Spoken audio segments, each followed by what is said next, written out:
ফেনী জেলার ছাগলনাইয়া উপজেলার কৈয়ারা হাজী জামে মসজিদ কমিটির উদ্যোগে আয়োজিত আজকের এই ফজিলতময় মোবারকময় তাফসীরুল কোরআন মাহফিলের সম্মানিত সভাপতি,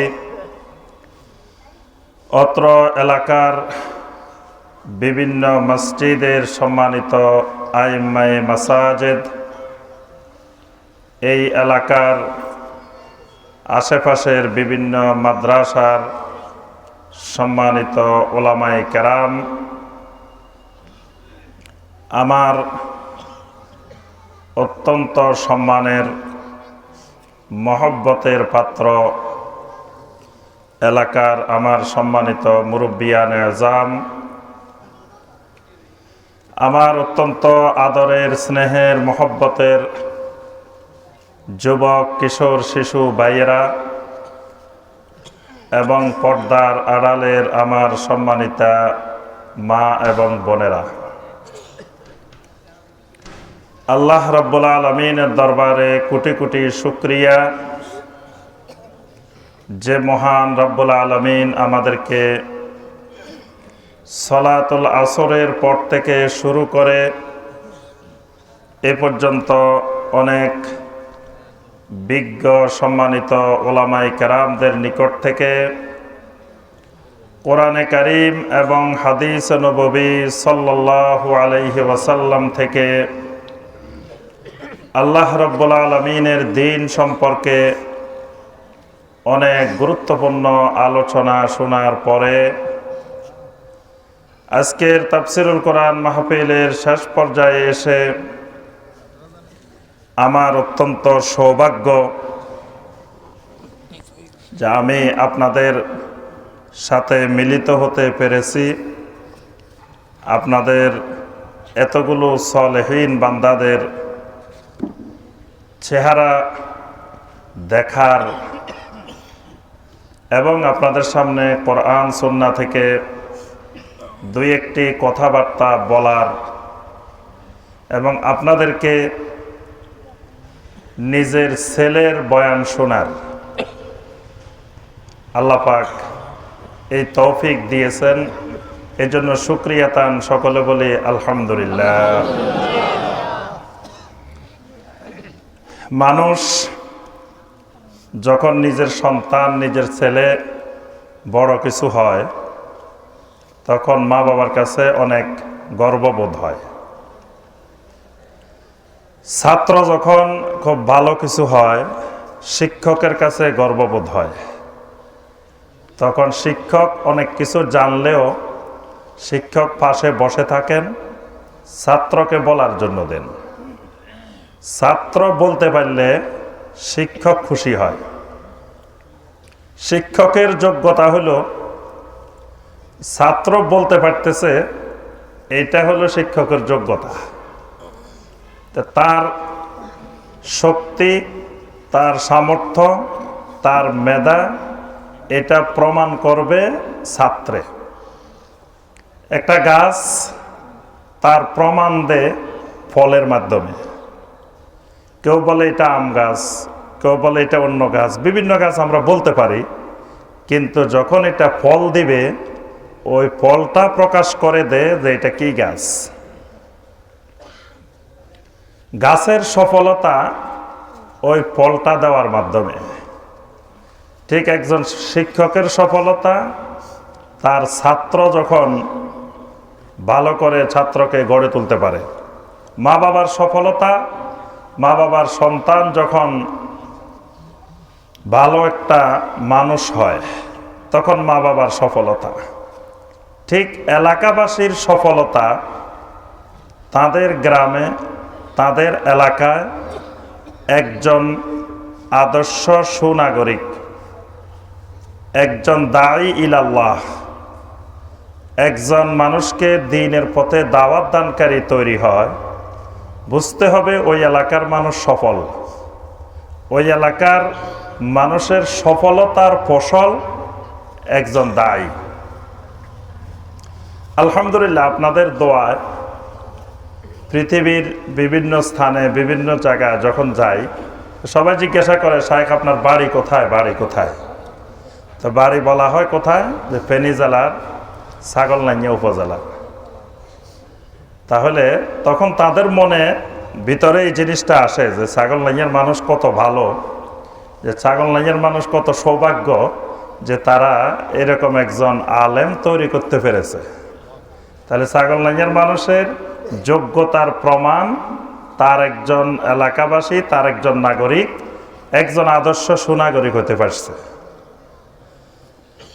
আবার কেউ ইচ্ছা করলে আদর্শ সুনাগরিক দায়ী হতে পারে না। এগুলো শুধু ইচ্ছার উপরেও নির্ভরশীল না। প্রত্যেকটা মা বাবা চায় তার সন্তান বড় কিছু হোক, কিন্তু আল্লাহ সুবহানাহু ওয়া তাআলা না করলে চাইলে হয় না। এলাকাবাসী সবাই চাইল, মা বাবা চাইলেন, শিক্ষক চাইলেন, কিন্তু আল্লাহ সুবহানাহু ওয়া তাআলার পক্ষ থেকে মনোনীত না হইলে, নির্ধারিত না হইলে দুনিয়া সবাই চাইলেও কাজ হবে না। আমার কাছে অনেকে জিজ্ঞাসা করে যে শাইখ আপনি কোন কোন মাদ্রাসায় পড়ছেন, পৃথিবীর কোন কোন ইউনিভার্সিটিতে পড়ছেন? অনেকেই মনে করে পৃথিবীর যে আমি মনে হয় বিশ্বের বড় বড় ইউনিভার্সিটিগুলোতে লেখাপড়া করছি।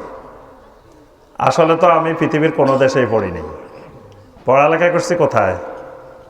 গ্রামের মাদ্রাসায়, জিনারহাট মাদ্রাসায়, গ্রামের মাদ্রাসায়, বাংলাদেশের ইসলামিক ইউনিভার্সিটিতে।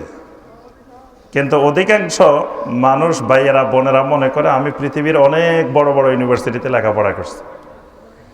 তা আমি বলি যে পৃথিবীর বড় বড় ইউনিভার্সিটিতে লেখাপড়া করলেও যদি আল্লাহ সুবহানাহু ওয়া তাআলা কবুল না করেন, তাহলে বিশ্ববিখ্যাত দায়ী হইতে পারে না।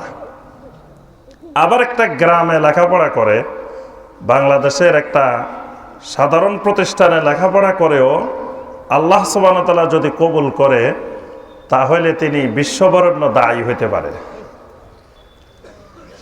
মদিনার মুনাওয়ারার ইসলামিক সেন্টার মদিনা মুনাওয়ারা, আলহামদুলিল্লাহ আমি কয়েকবার মদিনা মুনাওয়ারা ইসলামিক সেন্টারে আলোচনা করেছি।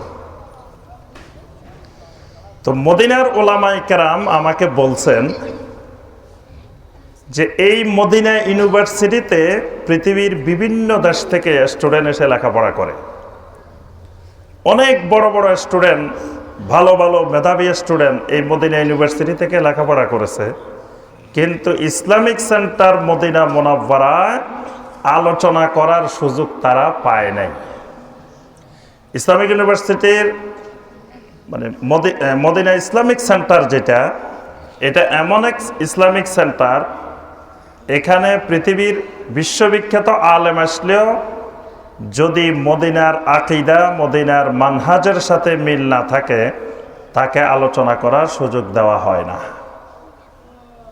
আর Medina Islamic centre Medina Munawwara যদি আলোচনা করার সুযোগ পান, তাহলে বুঝতে হবে আপনি পৃথিবীর যে কোনো দেশে, যে কোনো অঞ্চলে আপনি আলোচনা করার পারমিশন পাই গেলেন। সুবহানাল্লাহ।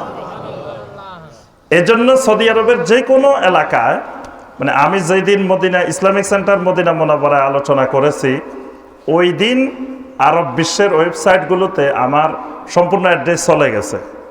এখন আমি পুরা আরব দুনিয়াতে এবং আরবের বাহিরেও যে কোনো জায়গায় আলোচনা করব, ওখানে ক্লিক করলে যে পাওয়া যাবে যে উনি ইসলামিক সেন্টার মদিনা মুনাওয়ারায় আলোচনা করছেন।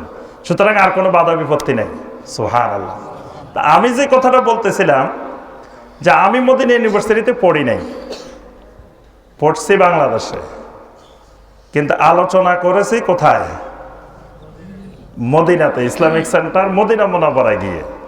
কিন্তু মদিনাতে অনেকে পড়ে, ওখানে আলোচনা করার সুযোগ পায় নাই। তো ওখানকার ওলামায়ে কেরাম আমাকে বলছেন যে আপনিই হলেন একজন বাংলাদেশি সৌভাগ্যবান যে মদিনা না পড়ি মদিনাতে এসে আলোচনা করছেন। সুবহানাল্লাহ। তা আমি বললাম যে শোনো, যে আমি এই যে এখানে আলোচনা করতে পারছি, এটা আমার নিজের যোগ্যতা না, নিজের যোগ্যতার বলে আমি এখানে আসতে পারি নাই।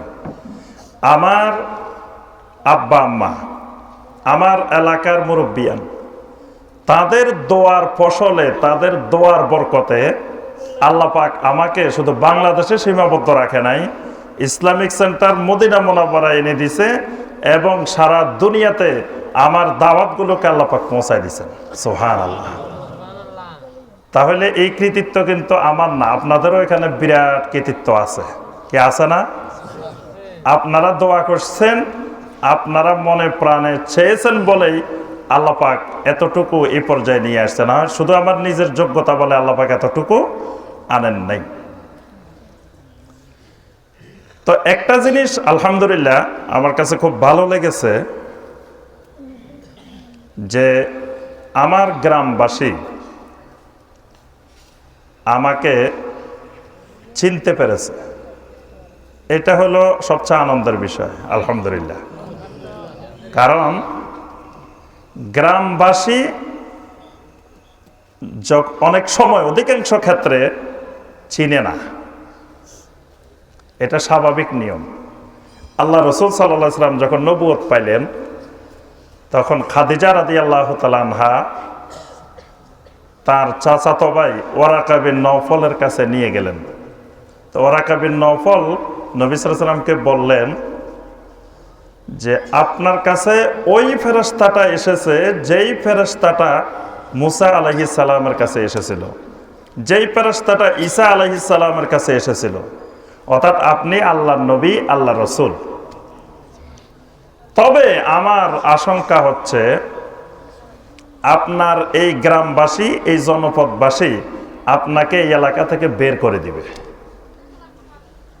এই কথা শুনে আল্লাহ রাসূল সাল্লাল্লাহু আলাইহি ওয়াসাল্লাম এমন অবাক হয়েছিলেন, নবী সাল্লাল্লাহু আলাইহি ওয়াসাল্লাম বলে ওঠেন, আওয়া মুখরিজিয়া ইলাইয়া, আমার নবুয়ত এলাকার কল্যাণের জন্য, এলাকাবাসীকে জাহান্নামের আগুন থেকে বাঁচানোর জন্য, আর এলাকাবাসী আমাকে বাহির করে দিবে, এটা কেমন কথা?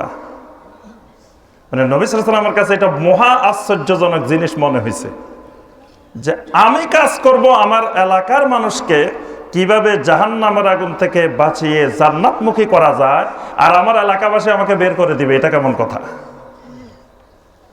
তখন ওই ওয়ারাকা বিন নওফল বলেছিলেন যে যুগে যুগে এটাই সুন্নাত, সমস্ত আম্বিয়া আলাইহিমুস সালামকে তার জনপদের লোকেরা, গ্রামের লোকেরা, এলাকার লোকেরা বের করে দিছে। সুতরাং আপনিও সেই ধারার, সেই সিলসিলার একজন রাসূল, আপনাকেও এলাকার এই জনপদবাসী আপনাকে বের করে দিবে। যদি আমি পৃথিবীতে বেঁচে থাকতাম আপনাকে আমি সহযোগিতা করতাম। এই কথাটার বাস্তব প্রতিফলন নবী সাল্লাল্লাহু আলাইহি ওয়াসাল্লামের নবুয়তের 13 বছর পরে নবী সাল্লাল্লাহু আলাইহি ওয়াসাল্লামকে মক্কাবাসী বের করে দিছে। আল্লাহ রাসূল সাল্লাল্লাহু আলাইহি ওয়াসাল্লাম মদিনা মুনাওয়ারায় হিজরত করেছেন। তাহলে এটা স্বাভাবিক একটা নিয়ম যে যিনি নবীওয়ালা পথে হাঁটবেন, যিনি নবীওয়ালা তরিকায় হাঁটবেন, যিনি তাওহীদের উপরে হাঁটবেন, সুন্নতের উপরে হাঁটবেন, শিরকের বিরুদ্ধে কথা বলবেন, বিদআতের বিরুদ্ধে কথা বলবেন, তাকে এলাকাবাসী পছন্দ না করার এই কথা। কিন্তু আলহামদুলিল্লাহ এটা অত্যন্ত সৌভাগ্যের বিষয় যে আমার এলাকাবাসী, আমার গ্রামবাসী যে আমার এই দাওয়াতকে চিনতে পেরেছে। আমার যে দাওয়াত, যেই মানহাজ, দাওয়াত হলো শিরকের বিরুদ্ধে, বিদআতের বিরুদ্ধে, তাওহীদের পক্ষে, সুন্নতের পক্ষে। তাওহীদ যেখানে আমরা আছি সেখানে, সুন্নত যেখানে আমরা আছি সেখানে, শিরক যেখানে, তিনি যত বড় ইমাম হোক, যত বড় আলেম হোক, যত বড় বুজুর্গ হোক, যত বড় আল্লাহর ওলি হোক, শিরকের সাথে নাই, বিদআতের সাথে নাই। এটা স্পষ্ট কথা। দুনিয়ার মানুষ কেউ পছন্দ করুক আর না করুক, শিরকের বিরুদ্ধে, বিদআতের বিরুদ্ধে, কোনো ব্যক্তির বিরুদ্ধে না, কোনো ওলামায়ে কেরামের বিরুদ্ধে না, কোনো পীর সাহেবের বিরুদ্ধে না, কোনো মাযহাবের বিরুদ্ধে না। আমাদের বিরোধিতা হলো শিরক এবং বিদআতের বিরুদ্ধে। কিন্তু শিরক এবং বিদআতের বিরুদ্ধে আন্দোলন করা, কথা বলা, দাওয়াত দেওয়া, এটা জমিনে সবচেয়ে কঠিন কাজ।